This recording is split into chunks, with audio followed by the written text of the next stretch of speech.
Hey, what's going on? My name's Andrew, you can call me Pooch, and I want to start today's video with a question. What comes to mind when I say Polaroid? Is it party pictures? Is it a good cheap film alternative? Or do you think it's kind of just like a novelty or a gimmick? Well, today I just got done shooting with my new Polaroid Now Plus here in the studio. We got the backdrop set and everything.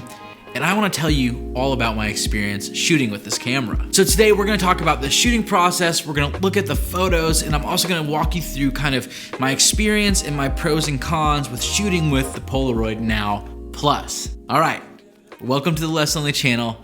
I'm really glad you're here. Before we dive into the photos though, I do want to do a brief history on Polaroid because I personally did not know how much they shaped today's current photo market and how we look at and take photos. To talk about the history of Polaroid, we've got to talk about today's cameras. I love shooting with my Fuji X100V. You guys know that already. I love being able to look through the viewfinder, snap a photo, and then immediately look at my LCD screen and see the images after I snap the photo. It's perfect for adjusting settings, adjusting light, seeing how my talent is interacting with the camera. And it's also very reassuring to know that, hey, I'm on the right track. Now, while I love shooting with the X100V, I also love shooting film. I shoot film on the Pentax K1000. It's a great classic camera, and I love being able to be in the moment with my subject. Also, just you know that film is gonna look really dope, or at least you hope it looks super good. It is a discipline in and of itself. Now, the only tension with shooting film is that, one, I snap the photo, I can't see how I'm doing. So I have to kind of guess on either my light meter or the in-camera light meter for exposure, and I have to hope to God that I got my focus right and all my other settings correct. Not only that, but when it's time to actually send the film out to get developed, we're talking hang time, waiting for it to get developed and scanned, and also just the price. Film is not getting any cheaper, and 2022 has proven that. I mean, prices went up, and just all in all, while it is still a beautiful medium to shoot photos with, it is getting pricey. And that's where Polaroid stepped in. Truly, they were the first instant camera. The concept of the Polaroid camera was actually birthed while the creator was on vacation with his family. He was snapping photos and his 3-year-old daughter complained, "Hey, Dad, how come I can't see the pictures after you take them? I want to see how I'm looking. I want to know if I look good," right? I mean, we've all been there. If you've ever taken a photo of a model, you know they always like to creep around the corner and see how'd that one turn out? From that initial complaint, it took him 3 years to develop it. And on their first release, they only did 60 models. And here's the kicker. They actually underestimated the demand and the value for what they actually created. Those cameras and the accompanying film sold out almost immediately. From there, Polaroid went on to be put in the hands of artists like Ansel Adams and Andy Warhol. Now, unfortunately, the company went bankrupt in 2001. The appeal for it sort of died out. Fuji kind of filled its spot with the Instax stuff that they do. And unfortunately, just there wasn't enough demand to warrant the price of developing film and creating those film stocks and also producing the cameras. Fortunately for us, Polaroid was revived in 2008. And that brings us today with the Polaroid Now Plus. So it's clear to me that the history that precedes this camera is rich. Honestly, I've always wanted one because I just associated the brand with fun. All right, just look at it, right? It's super cute. It looks awesome. It has this great little stripe here, the big red button for your shutter. I don't know, it's just kind of adorable. But just because the camera looks fun and just because it's associated with those things and because it's iconic doesn't make it flawless. I'd say that shooting with this thing, I felt equal parts confident and also very uncertain. Not in so much my ability to take the photo, but in my ability to wield this thing well. It's a little flimsy. It doesn't feel like it has a lot of weight to it, and that kind of just doesn't instill a lot of confidence in me when I'm holding the camera going up to shoot it. I'm used to heavy cameras like my R5, and even my X100V and the Pentax have some heft to it and weight to it that I think just add a level of security when I'm holding and shooting with those cameras. Now, I do think that uncertainty is also part of its charm because really not a lot of thought has to go into using this. Pick it up, turn it on, make sure you have the light, snap your photo. You're golden. What else is there to do? Now, I look at that and I think that is its intended use case, kind of like a simple run and gun. It's for a specific purpose. But I wanted to push it out of its comfort zone and push myself out of mine by bringing it into the studio and putting it to the test. I was a little bit hesitant at first, I'm not gonna lie, because this camera isn't known for having a lot of options. Like, what you see is what you get. But Polaroid has an app, and in that app you have full manual control. For in-studio purposes, I was really excited to see how this thing could do with a couple of those manual adjustments. So I got to bring in my new friend Amy into the home studio, where we got to put the Polaroid Now Plus to the test by shooting a product and lifestyle photo shoot for our good friends over at Comeback Beverage Co. They make a coffee soda, Amy's a huge fan, and it was kind of a match made in heaven. So here's what we got.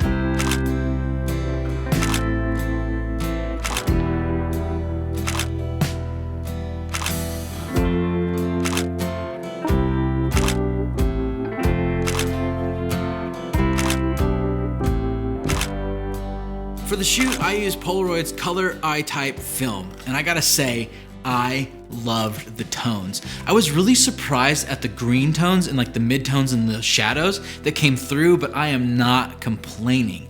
That with like the golden skin tone it gives you is just so nice. It is that vintage film vibe that I know we all love. I think what made the difference was the manual settings that the app provided, as well as being able to actually pull the trigger with the app. I had the Polaroid on a tripod, but you know, when your hand is on a tripod and even on a shutter, even that slight pull of the trigger can cause the camera to jiggle a little bit. So shooting at a shutter speed that would really account for a lot of motion blur, it was nice to be able to make sure my hands were off of it completely. Another thing is that it is so nice when you snap that photo and you get that and that photo just like slides out slowly.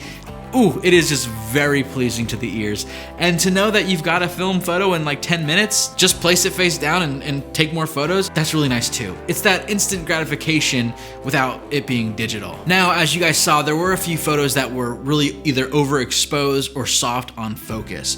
I did do a test the night before with Britt, and we found the same thing. When you have like proper exposure, like right down the middle, the highlights are a little blown out. So to compensate, I tried to shoot everything either like a half step or a full step down from proper middle exposure. And I think that those settings are what gave us our nice gradient from our shadows to our midtones to our highlights. I've talked about the positives, now here are the cons. The first one is that film is just expensive.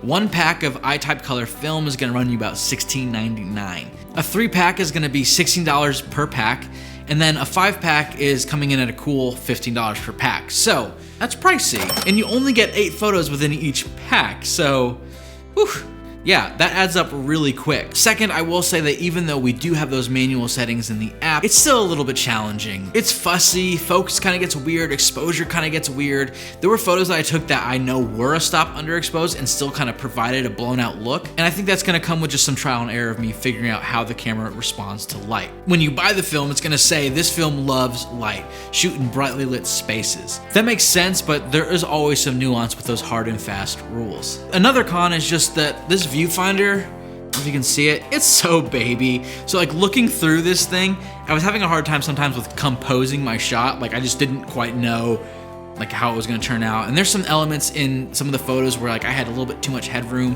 where I kind of cut off feet on accident. That wasn't on purpose, that was just because as I was looking through, it looked like I had everything in frame, only to find out that yeah, I might have cut some things out on accident. And the very last thing I'll say is that on my very last roll with my very last photo, I had a weird issue with the developing ink. I don't know if you guys can see it here. Do you guys see that ink on the roller bar? It's gonna be really hard to see. I don't know if you guys see it. I'll give you a close-up if that doesn't look good. But essentially what happened is there must have been like a little tear on the photo that actually pushed the development ink, like it smeared it on the back of the photo, which then ultimately cut a chunk out of the photo. I don't know if that's a common thing that happens. It probably is. I'm just a little bit worried about the roller bar having some of that ink on there. And I think that for like my next shoot, I'll just budget a couple extra photos knowing that I may have some ink like stain on those pictures. Other than that, all I gotta say is, mwah! I loved it. So there you have it, my thoughts and experience with the Polaroid Now Plus in studio. At the end of the day, I think this camera is great for like hobbyists, beginner film enthusiasts, and even like seasoned pros who have shot film for a long time. I really do think that it is great for beginners who want to get into film but are scared about sending off rolls to get developed only to find that they are trash. This isn't gonna substitute film, and there's a lot more of a learning curve once you get into it, but it is nice to kind of start playing with something where you don't have as much digital control. using light, using natural light, whatever, and then being able to see what you're capturing will help kind of train your eye and prep you for film shooting. You can find these on Amazon. I'll leave a link down below. I got mine as a Christmas present, so thanks family for that. And a huge shout out to Amy, who just crushed the vibe. She did a great job. Out here, my new friend Amy just got done with the Polaroid photo shoot. It turned out amazing. Amy, well done. Hello, thank you. You did a great job. Love the sweater. Thank you. Sick. All right, peace. Thank you, Comeback Beverage Co. for providing the coffee soda. I am uncomfortably caffeinated. I'm sure it's like coming out in this video. And lastly, thanks to you. Thank you for helping me feel less lonely on my creative journey. If you want to feel less lonely on your creative journey, then I would recommend leaving a like, dropping a comment, and then ultimately subscribing so that we can be creative together and feel less lonely. Woo-hoo-hoo! Much love. I'll see you in the next one. Peace. Ooh, and that's a wrap. I need to go like run miles to get this energy out. I'm not normally this hyped.